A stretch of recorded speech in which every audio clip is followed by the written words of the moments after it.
Oi, gente! Hoje então a gente vai fazer a resenha da Gramática do Amor.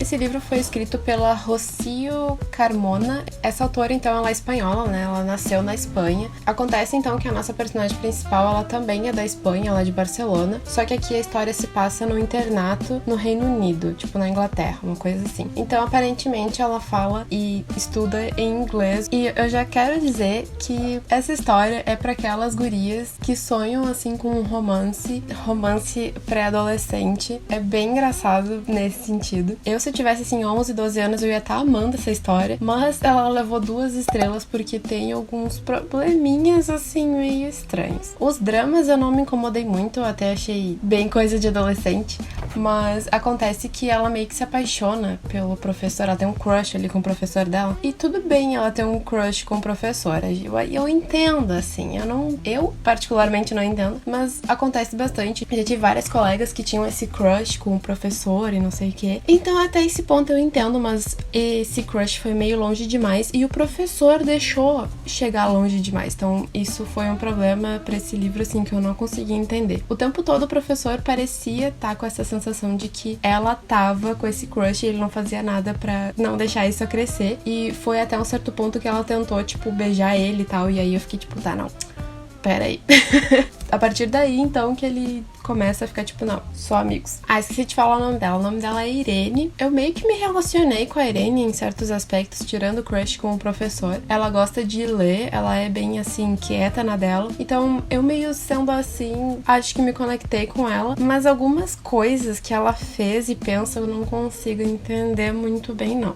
Daí tem um drama com o bibliotecário, tem um drama com a amiga dela e com o bibliotecário, e aí tem um romancezinho com outro guri que é o único cara dessa história que não é babaca, então, tipo, é por ele que a gente vai torcer, óbvio. Então, tem todas essas coisas e tem muitos personagens que são meio estereotipados, assim. Fora isso, a história, ela é fofinha, é bonitinha, mas tem uma cena que, tipo, alguém quase é estuprado e isso não leva a muitas consequências. Fora esses 2 personagens que quase estupraram alguém, apanharam um pouco e foi isso. Daí, sabe, eu acho que não precisava ter, porque a história ela não tem esse tom pesado, ela é uma história mais levinha, então não precisava ter essa cena, não precisava ter isso acontecendo, sabe, dessa forma, porque não foi uma coisa muito tipo, eles estavam querendo abusar dela, assim, com todo mundo vendo, algo assim, não, eles estavam trancados dentro de um quarto, os guris colocaram algo na bebida dela e deixaram ela, tipo, drogada de verdade, tipo, eles tinham tudo planejado, sabe? Então não é uma coisa, sabe? Então foi uma coisa assim que eu fiquei meio,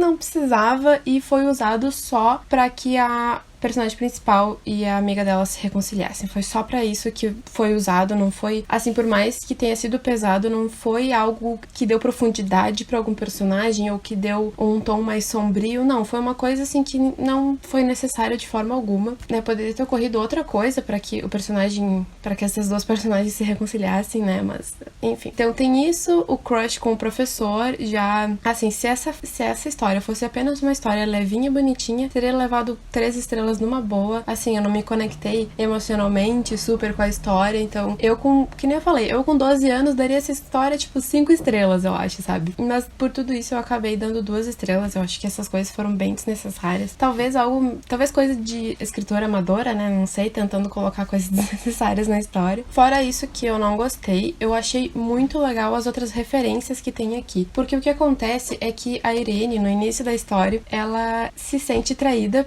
por um guri que ela tava saindo. E aí ela, tipo, fica devastada, assim. Aquele primeiro amor que ela, sabe, se deu conta de que a vida dela não vai continuar, ou algo assim. Foi muito engraçado essa parte. Tipo, ela tá muito mal. Mas como ela é, que não eu falei, né? Ela é estrangeira nessa história, ou seja, ela é de Barcelona, mas ela tá numa escola da Inglaterra. Então todo mundo chama ela de estrangeira, o que faz com que ela se sinta realmente fora daquele lugar, como se ela não pertencesse. Mas nada diz nessa história que, tipo, ela sofre bullying necessariamente. necessariamente, sabe? Tirando essa parte de que ela não consegue se conectar totalmente com o lugar, ela não sofre bullying necessariamente. Só que aí o professor dela acaba ajudando ela sei lá, descobrir coisas sobre o amor, e como ele dá aula de gramática, ele diz que vai ensinar ela sobre a gramática do amor. Nesse ponto da história eu achei muito estranho, achei que achei que o professor tava indo por um lugar errado, tipo, achei que ele tava com outras intenções, mas não, ele realmente só tava querendo ensinar ela sobre o amor. E aí ele dá 7 leituras pra ela fazer durante aquele semestre. E assim, outra coisa que eu não achei, não tem muito nexo, é que são leituras difíceis. Ele não deu nenhuma leitura que foi muito fácil, tirando uma que era bem pequenininha, que era bem rápida de ser lida. O resto tudo foram leituras difíceis de se fazer, inclusive Ana Karenina, Orgulho e Preconceito, sabe, coisas clássicas que ela leu nesse livro. Só que ela lê cada livro em, tipo, uma semana ou algo assim. E eu fico tipo, mano, como? Esses livros, sabe, ela com 13 anos lendo esses livros assim, tipo, não. Mas enfim, então, alguns livros que ele deu pra ela ler eu já conhecia, ou até já li, que nem Orgulho e Preconceito, como eu comentei. Mas outros livros em que o professor deu pra ela ler eu não conhecia, e foi muito legal ter lido sobre eles. Mas esse livro dá spoiler de todos eles.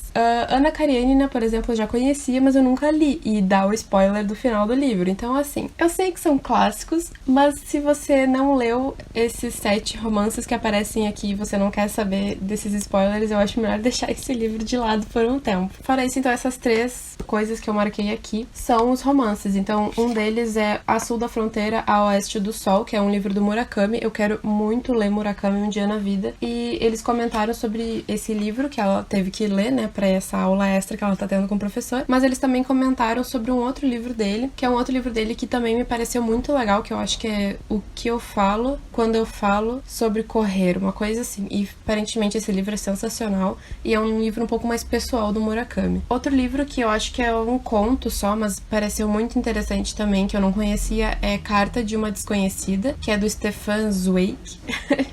Não sei como falar esse nome. E o último romance que eu não conhecia que tem nesse livro é O Viajante sobre o Mar de Névoa. Ah, não. E esse último post aqui, na verdade, não é sobre um romance, é sobre uma pintura que eu até tô usando agora no meu celular como tela de bloqueio, porque é simplesmente sensacional essa pintura, eu achei muito bonita, que se chama O Viajante sobre o Mar de Névoa, que foi pintado pelo Caspar Friedrich. Eu vou deixar a pintura aqui pra vocês verem. É sensacional essa pintura, muito boa. E tem outra pintura, se eu não me engano, que aparece aqui, que eu acho que é uma pintura do Monet, que eu também achei muito bonita. Tô usando agora no meu computador. Eu não lembro se eu achei nesse livro ou se foi num outro livro, mas eu vou deixar aqui a pintura pra vocês verem. Muito lindos, muito lindos. Bom, eu recomendo essa leitura? Sim, qualquer leitura dá pra ser recomendada. Eu recomendo essa leitura, então, pra vocês conhecerem esses 7 romances que aparecem aqui, pra vocês verem, assim, um pouco da parte filosófica que esse livro traz sobre o amor e não sei mais o que, e sobre esses romances que são clássicos, mas alguns não são tão conhecidos, assim, aqui no Brasil. E eu achei interessante essa leitura, né, de uma espanhola. Sei lá, eu não tinha lido, acho que eu não tinha lido nada espanhol. Então é isso, recebeu 2 estrelas, é bem coisa de pré-adolescente, mas eu até que recomendo essas partes das aulas dela com o professor e essas partes de filosofias, essa coisa do amor que eles trazem, essas coisas extras que eles tiram desses romances. Eu achei bem interessante de ser lido, eu acho que talvez eu vá voltar pra esse livro aqui, mas fora isso, a história do livro ela é meio bem coisa de pré-adolescente mesmo. Então é isso, espero que vocês tenham gostado desse vídeo. Boas leituras e até a próxima. I'll make a brand new start of it in old New